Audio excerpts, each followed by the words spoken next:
This ischemic VT case study. Today's patient is a 68-year-old male. He is 108 kilograms and has had a previous MI, infarcting the anterior wall.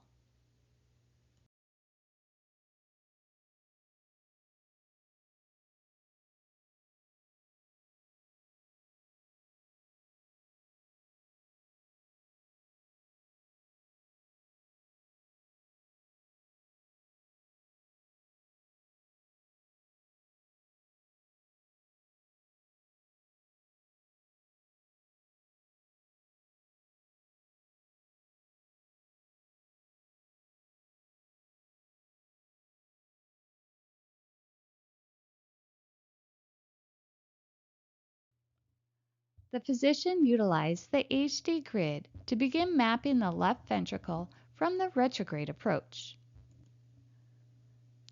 This means they obtained arterial access and advanced the catheter up the aorta, through the aortic valve, and into the LV.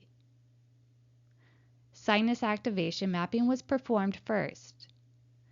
To aid in visualization, the maps are now labeled. Please familiarize yourself before proceeding through the rest of this case study. Notice that the earliest breakout activation is on the inferior to septal LV, and then the impulse spreads in all directions with the latest activation on the anterior wall. Of special interest are the circled areas.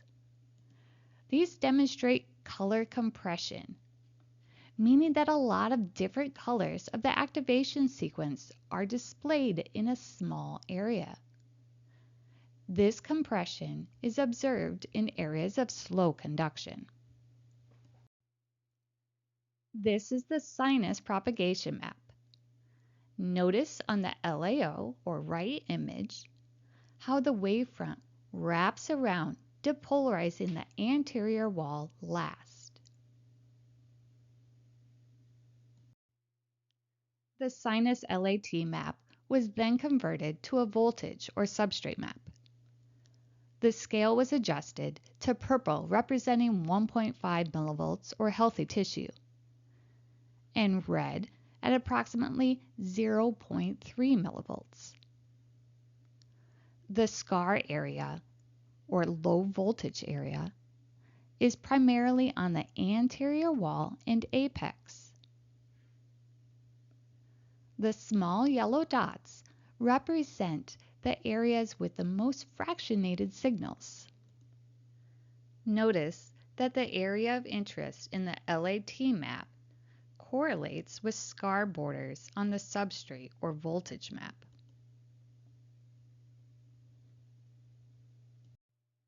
The abbreviated late potential map was then acquired. Again, the highly fractionated areas are represented by the yellow dots. No true mid-diastolic potentials were observed. The latest activation site was observed on the anterior wall.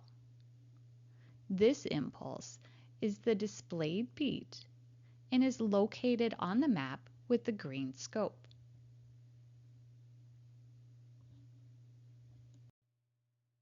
Ventricular tachycardia was then induced and mapped until it terminated during catheter manipulation.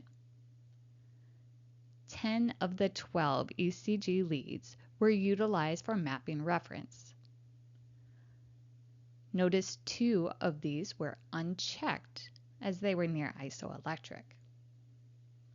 That would be AVR and V1. The timing reference was set at the very beginning or onset of the QRS. Here, the earliest activation is seen on the anterior wall, represented by white, with dark blue and then purple representing the latest. There is an increase in fractionated signals observed during tachycardia. Notice all of the yellow dots. This displayed beat was acquired at the site of termination. Notice the late small fractionated signal. This point corresponds with the green scope on the map. Here is the completed activation map of the VT. Only the main areas of interest were acquired. The earliest activation site is displayed and is marked anteriorly with the black circle. With all of the information that was acquired, where would you recommend ablating?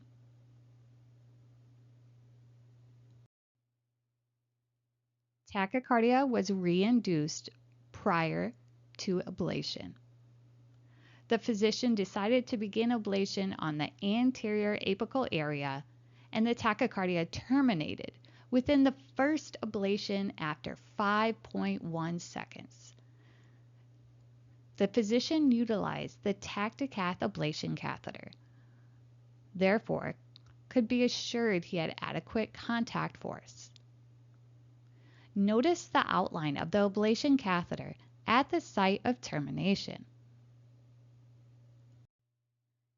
In these examples, the ablation catheter is at the termination site and is displayed on prior maps to view the correlation. Notice on the previously acquired LAT map that the termination site coincides with the color compression. On the right image is the late potential map. Here it is seen on a border area.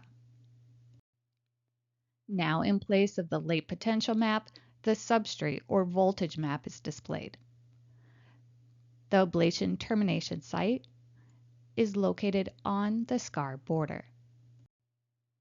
Comparing the LAT map of sinus and then VT, notice the color compression in each at the site of the catheter.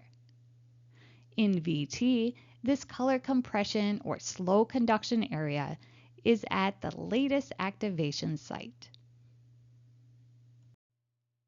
Displayed in this image is the automark lesions, demonstrating all the ablation sites that were treated after successful termination of the tachycardia. The automarks were set as a color change according to the impedance drop observed during ablation. The anterior apical area was the primary target, with additional ablation up the anterior wall scar border. Sometimes we forget what we can't see. Here is the termination site with the papillary muscles displayed. In the left image, we are showing the substrate map and the VT activation map on the right.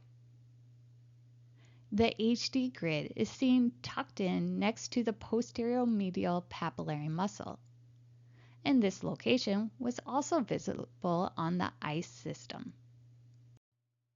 Adequate contact force is visible as demonstrated by the HD grid flexing on the otherwise unseen papillary.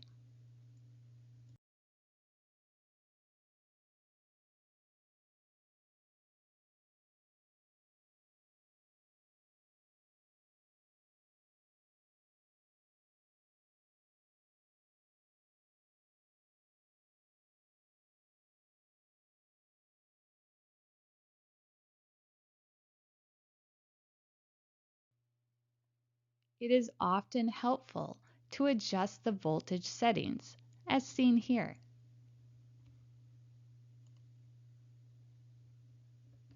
Starting with everything gray